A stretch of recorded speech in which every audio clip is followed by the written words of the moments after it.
Hello বন্ধুরা, কেমন আছেন সবাই? আশা করি সকলেই অনেক ভালো আছেন।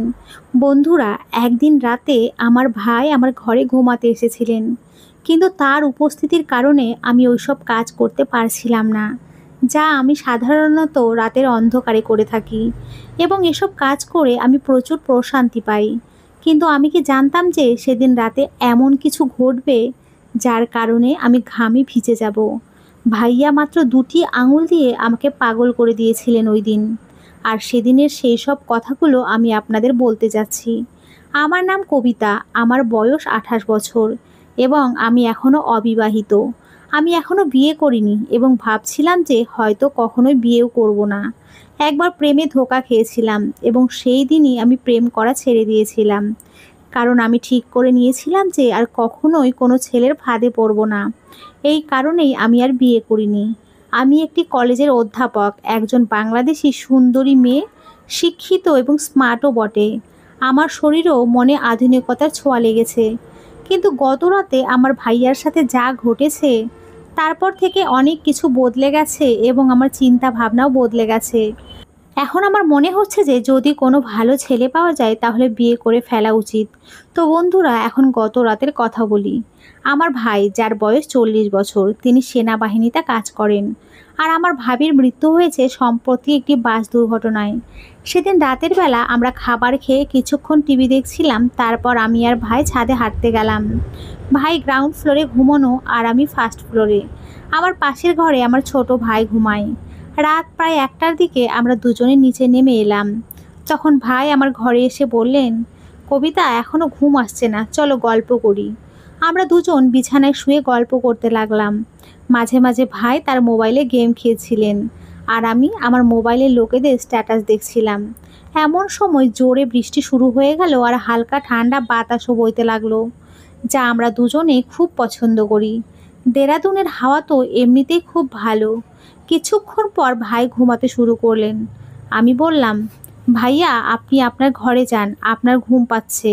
ভাই নাখোশ হয়ে বললেন, কবিতা, আমাকে বিরক্ত করো না প্লিজ। এ কথা বলে তিনি চোখ বন্ধ করে 2 মিনিটের মধ্যেই গভীর ঘুমে চলে গেলেন। আমি উঠে বাথরুমে গিয়ে আমার জামা কাপড় বদলে নিলাম, কারণ আঁটোসাঁটো জামায় আমার ঘুম আসে না। তারপর আমি ফিরে এসে বিছানায় শুয়ে মোবাইলে গল্প পড়তে লাগলাম। এই দিনগুলোতে আমি অনেক ভালো গল্প পড়ে আমার মনের শখ পূরণ করি।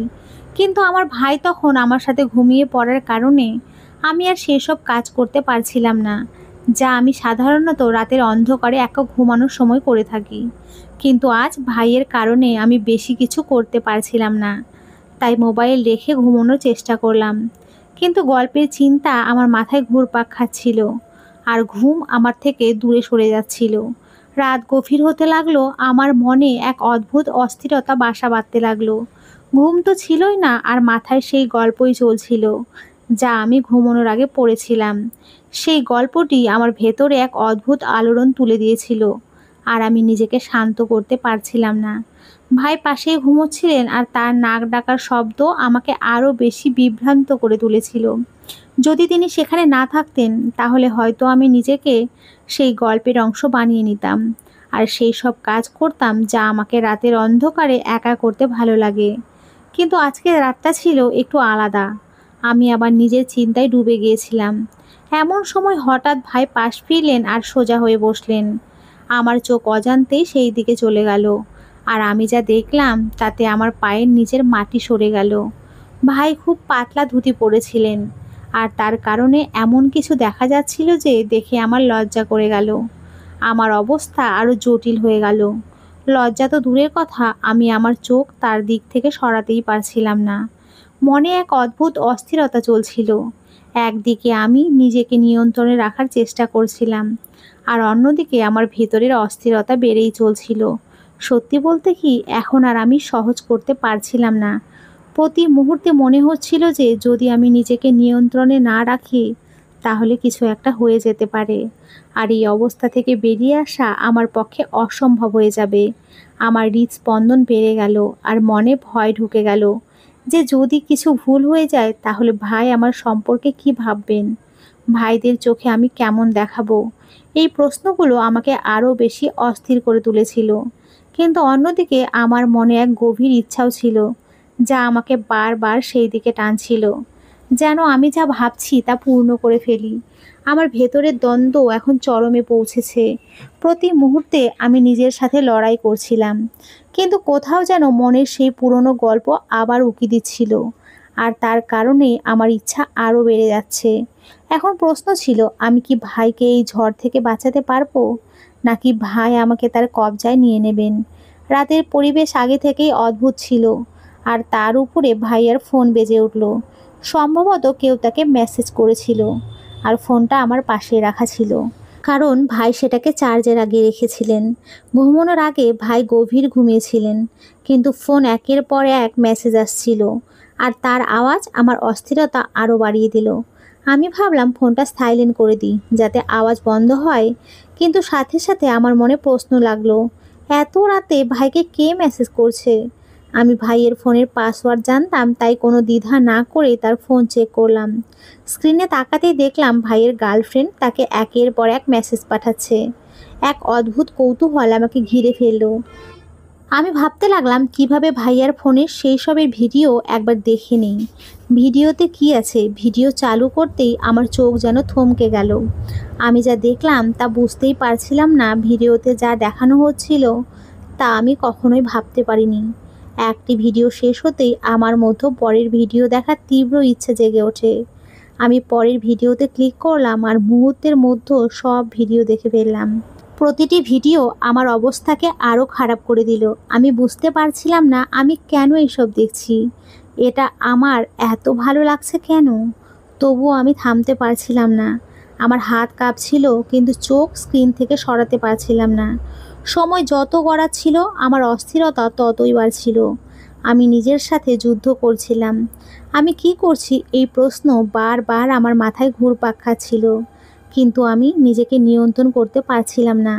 সেই ভিডিওগুলো আমার ভেতরের ঝড়কে আরও বাড়িয়ে দিচ্ছিল। এখন আমার মধ্যে এক অদ্ভুত সাহস এসে গিয়েছিল। বলা যায় আমি আমার ইচ্ছার কাছে অসহায় হয়ে পড়েছিলাম। আমি সিদ্ধান্ত নিয়েছিলাম, যা হবে দেখাই যাক। এখন আমি ঠিক সেই কাজটাই করতে যাচ্ছিলাম, যা আমি দীর্ঘদিন ধরে থামানোর চেষ্টা করছিলাম। আমার হাত কাঁপছিল, হৃদস্পন্দন তীব্র হয়ে উঠেছিল। আমি ধীরে ধীরে ভাইয়ের কাছে গেলাম আর তার পাশে শুয়ে পড়লাম। কিন্তু হঠাৎ এমন কিছু হলো যেন কিছুই হয়নি। মনে হুলস্থুল পড়ে গিয়েছিল, কিন্তু আমি নিজেকে সামলে রেখেছিলাম।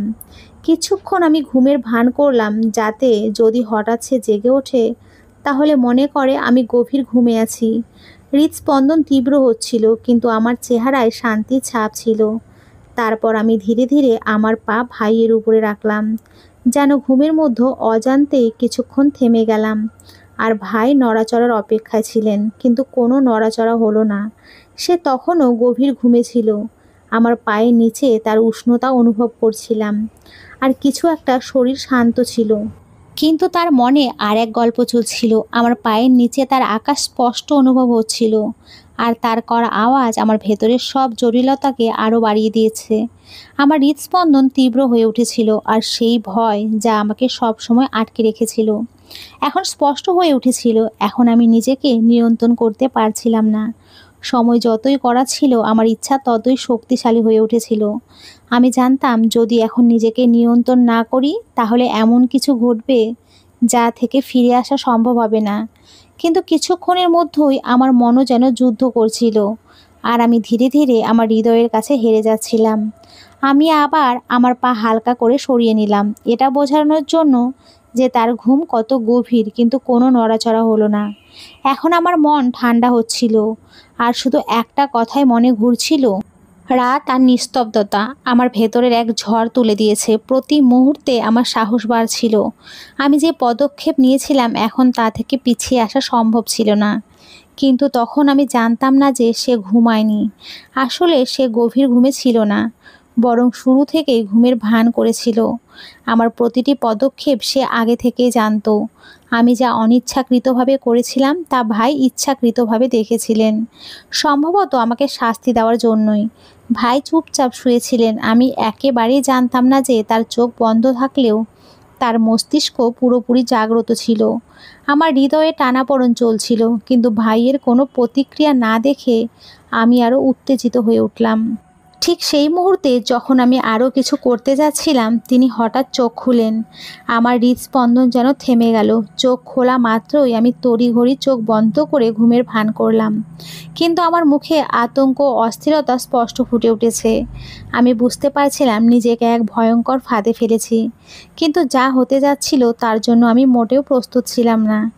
তখনই ভাই আমাকে এই অবস্থায় দেখে ফেললেন। কিছু বলার আগেই তিনি কোনো লজ্জা বা দ্বিধা ছাড়াই এগিয়ে এলেন। এরপর যা ঘটল তা আমার জন্য এক গভীর আঘাতের চেয়ে কম নয়। টানা 4 ঘন্টা ধরে তিনি আমার সাথে এমন কিছু করলেন যা আমি কখনো ভুলতে পারবো না। সেই মুহূর্তগুলো আমার পুরো বিশ্বটাকেই বদলে দিয়েছে। কিন্তু এই গল্পের শেষ এখানেই নয়। ওই 4 ঘন্টায় যা ঘটেছিল তার সম্পূর্ণ সত্যতা আমি আপনাদের পরের পর্বে বলবো। যদি জানতে চান কী ঘটেছিল, তবে আমার চ্যানেল সাবস্ক্রাইব করতে ভুলবেন না, যাতে এই রোমাঞ্চকর রহস্যের গল্পের পরবর্তী অংশ উপভোগ করতে পারেন।